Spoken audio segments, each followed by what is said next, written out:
Hi guys, welcome back to the channel. Today we are replacing the front anti-roll bar drop links on this Airmatic E220 W213 model. So let's dive in and show you how we do that.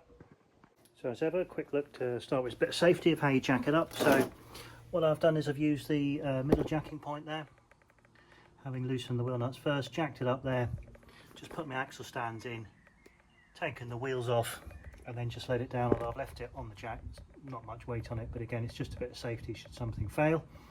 So that's off the ground. And then in terms of tools, well, it's really simple job actually. You will need a hammer just for drifting out a couple of the bolts, but I'll show you that later.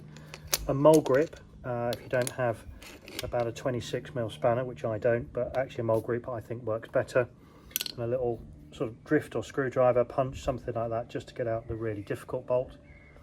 And then you'll also need a 21mm spanner and a 21mm socket with an appropriate wrench of your choice, and of course a torque wrench.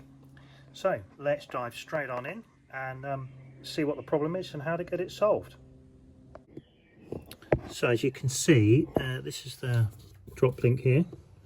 You've got a joint at the bottom, which is a ball joint onto the suspension arm.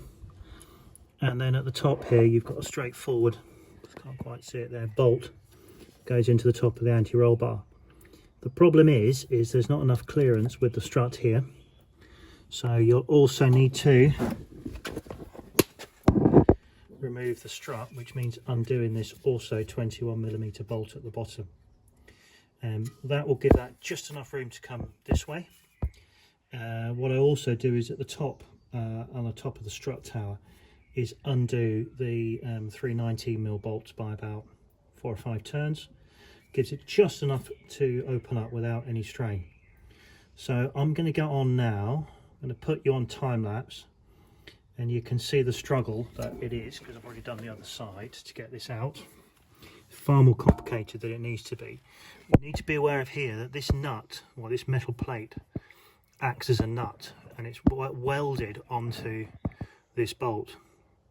But of course, when you try to undo the other side, that's going to twist against that. So I actually use a pair of mole grips I found was the best one on the other side, just to hold that whilst I'm undoing this nut. So let's get these bolts undone. We'll start off up at the top, I think, and see where we get to.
So what I've done there is, off camera, is this is now loose, and as you can see it won't quite come out. It's about 5mm too tight a gap.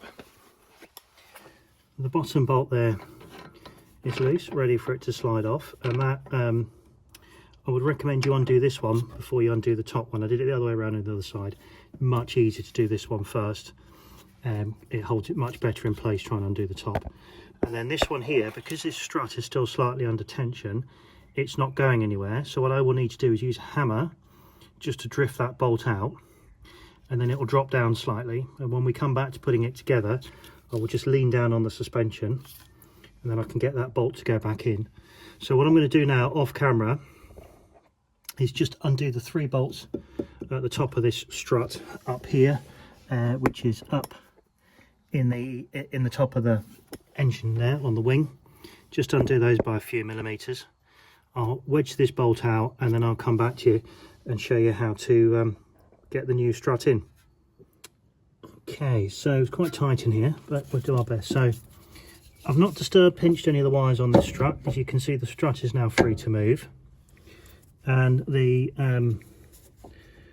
anti-roll link is in place. So all I need to do now, and I can't really do this whilst holding the camera, is basically just push down on the suspension arm here, which is okay, you just use your own body weight, and then I can just lever this off. So I'm going to try and put you on time lapse in a position where we can see that, and let's get this link off.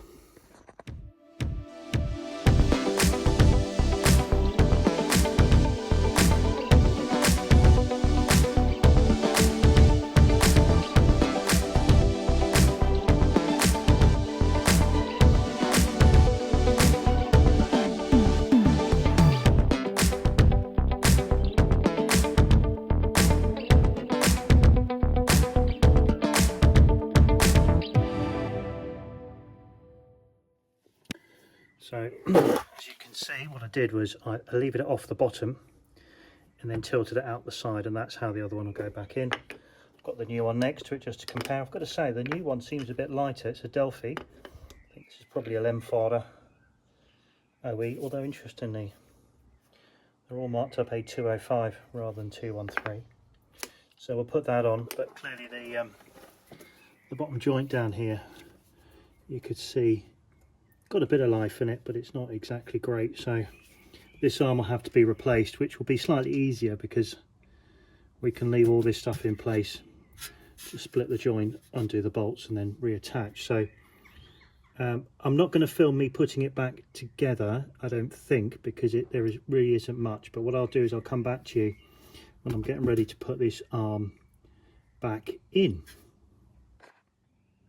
So as you can see, that's everything back in now.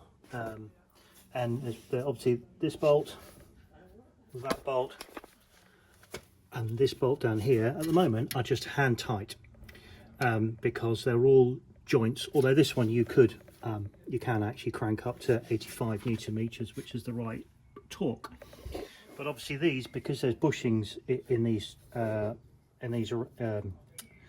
joints, what you need to do is do the weight of the car. Now I didn't before I started, which was a bit silly really. I forgot to measure in normal ride height, so in comfort, the difference, the height. And the way I will measure it, if I show you the back of the car here, this is what I will do, is I'll quite simply get a tape measure and I will just measure from the middle of the star to the top of the wheel arch when it's in normal ride height. At the moment obviously it's in high because I jacked it right up to relieve as much pressure as I could on the suspension.